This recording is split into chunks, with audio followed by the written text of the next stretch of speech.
defaults will sink your rental business. We just talked about a number of them, with the late fees, with the changed locks and denial of access, with just failing to pay rent on time as scheduled. Do you have a plan of action for how you're going to deal with things? The person in our rent ledger did not have a good plan. In fact, right now, it appears they've still got this tenant. But is this a good fitting tenant? Probably not.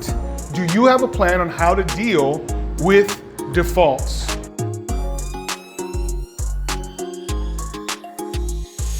I'm going to suggest the 1-3-7 plan. Here's what 1-3-7 looks like. One time in a given year, you will show mercy. And that's max. It is not a requirement. One time you will forgive. You'll be in a good mood. Maybe it's Christmas. I don't know. And so you don't have to forgive every default. But maybe you decide, this is a one-off. I can tell because I've got a long history with you and you've never done anything like this before. Your explanation is not just plausible. I totally get it.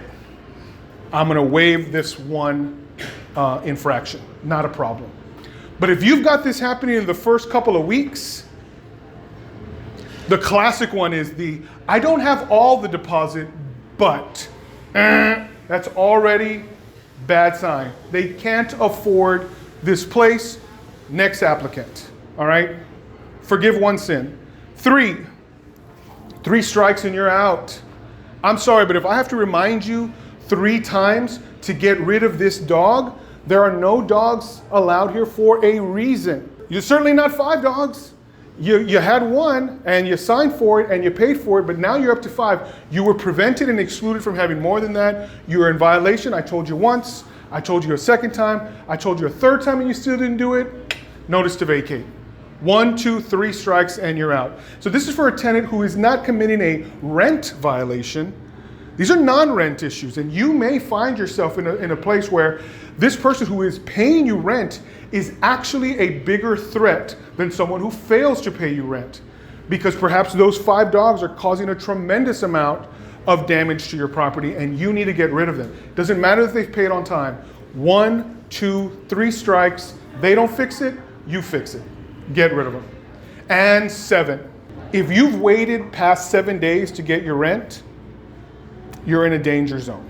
If they have not paid by day 7, chances are either A, they're not going to pay, or B, the following month is in jeopardy. Landlords, as always, we welcome you to follow us on our Instagram page. If you're not a member yet, join us on Facebook. And if you enjoy what you see here, give us a thumbs up. Click that like button. We enjoy that very much. And if you haven't subscribed yet, please consider subscribing. By day 7, if they haven't paid, you are issuing a notice to vacate. Notice to vacate if you haven't received rent by day 7. And that's a 1-3-7 plan. 1 sin forgiven in a calendar year, 3 strikes and they're out, and 7 days to pay the rent. If they haven't done it by that time, you have to seriously consider handing a notice to vacate. Now, some people find that, oh, that's hard. That's so hard. Let me tell you something about a notice to vacate. It is not an eviction. It is a warning. And if they come and pay you everything and they're crying, right? And it'll never happen again, I promise. You can make that your one time that you forgive.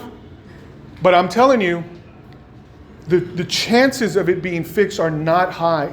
The odds are stacked against you, the landlord. Because if you are going to start an eviction, you're waiting 30 to 45 days. That's potentially 2 months of lost rent. That's just the normal time you wait for an eviction. And so if they fix it within that time, great. But if they can't, you have to consider what your total loss potential is. And if you're not acting fast, you will lose month after month of rent. And if you don't have forms for this, talk to me. We can get forms to you. But if you're using the TAR lease, you probably have TAR forms. Look for them, use them, they're excellent. Notice of default, notice of termination, notice to vacate. Get used to the difference between them because they are not the same. Notice of default, notice of termination, notice to vacate.